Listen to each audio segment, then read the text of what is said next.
in the mountains, in the slums, highly urbanized cities, and you know that you can Adaptability. withstand anything. You know this. You know this. Even if that volcano erupted. Oh, we were there. We were there. Okay, remember that trip home? It was very scary, right? We were there. Earthquakes, we can survive them. Storms, flooding, we can survive them. Fires, wars, financial crisis, we can survive them. We can survive even this pandemic. Yes, we can. Yes, we can.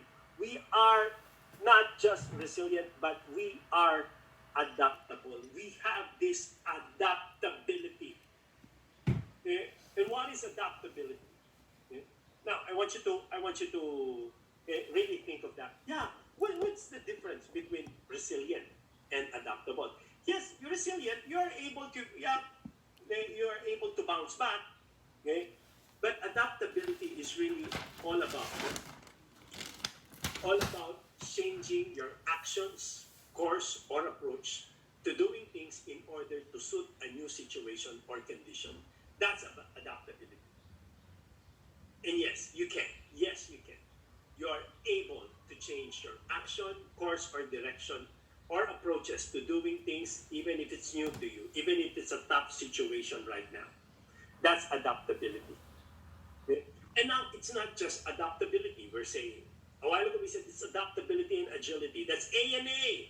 That's Arnold Anog. No, that's adaptability and agility. What then is agility? Agility is not just about changing speeds quickly.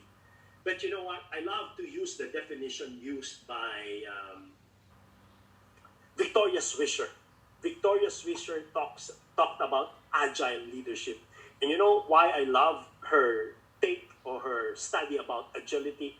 She said, Victoria Swisher said, agility or learning agility, in fact, is the willingness, yung kagustuhan mo, willingness and ability to learn from experience. Meaning you chose, okay, to learn from that experience and subsequently applying learning to perform successfully under new first time or tough conditions, because there are people who are able but they're not willing.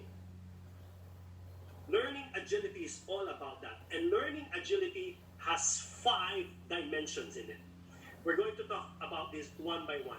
That 5 important dimensions of learning agility. First off, okay, when it comes to learning agility, what's the first one? Self-awareness. What is self-awareness? You know what is this already? I keep on talking about this. Okay? Mental agility, people agility, change agility, and results agility. We're going to talk about them one by one before, and we're going to be done with this before I send you out on a lunch break. Okay? What is self-awareness? Okay, let's discuss self-awareness first. Okay? Okay, so all of this definition we're going to talk about one by one. Starting with self-awareness. Self-awareness, okay, according to Victoria Swisher, self-awareness is the extent to which to which I know my strength and my weaknesses. That's self-awareness. Okay, you know it's not just about the results that you have right now in your life, but you know your strengths and you know your weaknesses. You know where you're good at and you know where you need improvements. You know, the things that okay, I'll be asking for help in these things. I'm not good in probably.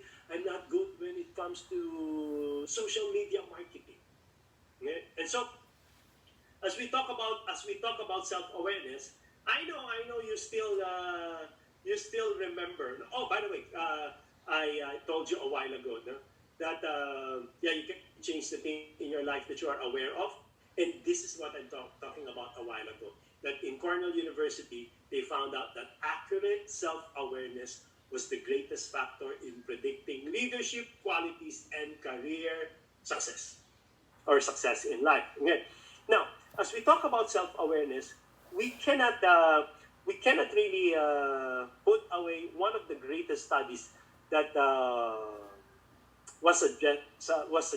suggested by Joseph Luft and Harrington Ingham. This is called the self-awareness window or the Johari window. Okay? What's the Johari window?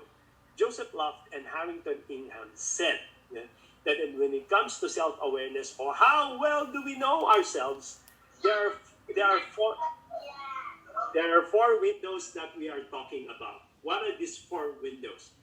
Yeah, there are two. Excuse me again. There are two windows that we know. We know ourselves well, okay? And this represents these two windows. These are both in these two windows. There are both strengths and weaknesses that we know about ourselves. There are two windows that others see. They see it, we know it, and they see it. There are another window. The biggest window of them all is the unknown window. We do not know it, and others do not see it. Now let's talk about these windows, these four windows, one by one. We have first the show window. What is the show window? These are strengths and weaknesses that we have, that we know about ourselves. We know where we're good at. We know where we are weak at. We know where we need to improve. And we show that. We show that because we are comfortable for people to know that strength and that weakness. We show that. We know that, and others see it. All right? So maybe they know the things that, for example, you're comfortable in letting people know that you're good in arts, that you're good in playing music, and others see that, and you're okay with that. But there are part of our lives that we know about ourselves. It's a strength, maybe a strength or weakness that we hide. We hide it away from others. Why? Because we don't want people to, if it's a strength, we don't want people to abuse us. Because they always turn to us. They always ask us to do things for them because they know it's our strength. If it's a weakness, there are weaknesses, of course, that we hide as well. Why? Because we don't want others to see it, because they don't want us to judge us, or we don't want to be ostracized. We don't want them to turn away from us. So we hide it. We do not let them know what we do in the dark. But are there strengths that you hide? Yes. For example, you're very good in cooking. You're very good in dancing. You're very good in singing. You try to hide these things sometimes because you know that they're always going to count on you. Ikaw na lang palagi ang gagawa. They will always turn to you. And you will be overworked. You will be abused. That's why you hide it. You don't let people know about your other strengths. And again, about your weaknesses. No? The things that you do in the dark. Okay. Now, there are strengths and weaknesses that other people see. You don't know it. We call them the blind spot. Okay, for example, a strength. A lot of people are telling you that you're a very inspiring leader, that they love you so much because you add value to their lives. And when they tell you that, you cringe because, what did I say? What did I do? I'm not doing anything. No, you're a really inspiring leader. You're a great leader. You're a person that we can count on whenever there's a crisis. And you keep on denying it. You know, what did I do special? What did I do? You don't know it, but others see it. Now, there's a blind spot. It's negative as well, or a weakness that they see that you don't know. For example, body odor. Everybody knows that you have a body odor except you. Okay? That's a blind spot. Or maybe people are telling you that you're hot-headed, that you lose your temper easily, and then you deny it. What, me? When do I get angry? Me? Yeah, so that's a blind spot. That's a blind spot. You know what's the most important window of them all? This window. We call this the potential window. This is where our genius lies. Excuse me for a while. I'm just going to ask for water. And so a lot of people, they fail to see their potential or their intelligence because because they don't know it, and other people, they don't see it as well. Okay? That's potential. That's the biggest window of them all. And so what we wanted is for us to tap into our potential, to tap into this window. How do we tap into this window? by increasing the show window, increasing the side that we know about ourselves, that we let others see. When we do this, we tap into our potential.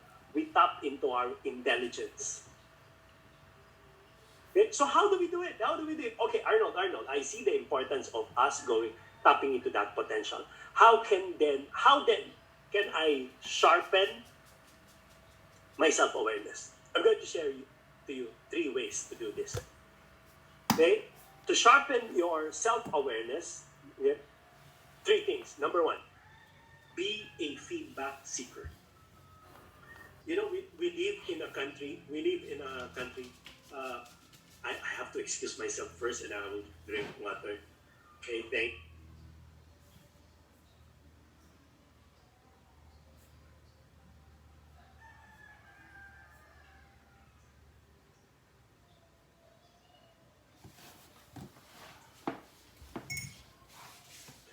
Oh, there you go, I'm back. I'm sorry. Okay. How can we sharpen our self-awareness? 3 ways. Number 1, be a feedback seeker. Okay. We live in a country wherein a lot of people are not comfortable with feedback. We take feedback as an attack. We look at feedback negatively. We don't want to give feedback because we don't want to hurt people. We don't want to listen to feedback because we know it's an attack. See things differently. Start to see feedback as a gift. So therefore, be a gift seeker. Be a feedback seeker. Beginning today, I want you to talk to the people around you. Start with the people at home. Start with your spouse and ask them, "Hon, how can I be a better husband to you?" Or, "Hon, how can I be a better wife to you?" You talk to your children if you have children. You sit down and you look at them in the eye and ask your children, "Nak, how can I be a better tatay to you? How can I be a better father? How can I be a better nanay, a better mom to you?" You talk to your kasambahay if you have one. "How can I be a better amo to you, a better kuya or ate?" You talk to your parents if your parents are there. "Nay, tay, how can I be a better son, a better daughter?" You talk to your siblings if they're there. If they're not there, you call them. Okay, that's your assignment during lunch break as well. Okay, there are a lot of assignments, right? Your victim stories, and then your buti na lang. Reach out to your loved ones and ask them, how can you be a better version of yourself? At work, in business, ask your boss, ask your partners, how can you become a better support? Or if you're a boss, talk to your leaders. How can I better support you? How can I be a better leader to you? Feedback. Ask for feedback. Be hungry for feedback. Be the one to ask for them so that you'll be able to let people around you be comfortable in giving you feedback. And how do you do that? When they give you feedback, you allow them to be honest and open to you. Do not be angry at them. Do not defend yourself. In fact, be grateful and just say thank you, knowing that it was a gift given to you, even if it's a negative feedback. Okay? Because a lot of people are not good in giving feedback. They will attack you. And so never mind. Even if they attack you, you see it as a gift. Okay? Just be patient with them because they're not that aware of giving feedback. Okay? So, how can you give proper feedback when they ask you to be for a feedback? You focus on their strengths first. Then you focus on what they can do better. You know what I really love about you is you're very thoughtful. What can be better is if you will be more patient with me. Okay, so that's the way to give feedback. Now focus on what worked, then focus on what will work better. Okay, disclose yourself some more. Huh? What do you mean, Arnold? Disclose myself some more. I want you to raise your hand. I want you to volunteer. I want you to let people know what your strengths are. I want you to let them know where you're good at. Let them know the things that you can do. Raise your hand. Show up. I will do that. Volunteer. Disclose yourself some more. Ask for feedback. Ask how you can, I'm sorry, ask for help. When I say disclose yourself some more, excuse me again, okay? Ask for help. Disclose yourself that I'm not good in social media marketing. Can you help? How can you help me with this? I'm not good with Excel. Can you help me in Excel? I'm not good in talking to people. Can you help me on this? Tell people your strengths, what you can do. Volunteer, raise your hand, show up. Disclose yourself some more. Be vulnerable. Ask for help if you need help. And keep a learning journal. What's a learning journal? Okay, a learning journal is, when I was starting this kind of work, I wanted to be a transformational speaker, transformational life coach. I started to keep a learning journal. You know what I did? What's in that journal? Just like what I told you in giving feedback to other people. I give feedback to myself, and I will just, it's not a diary. It's not just a diary. Okay, I will write there the things that happen, significant things that happen in my life today. Those are the things that I will write there. You know, susulat ko. After I write it down, I talk about, so what did I learn from that? What did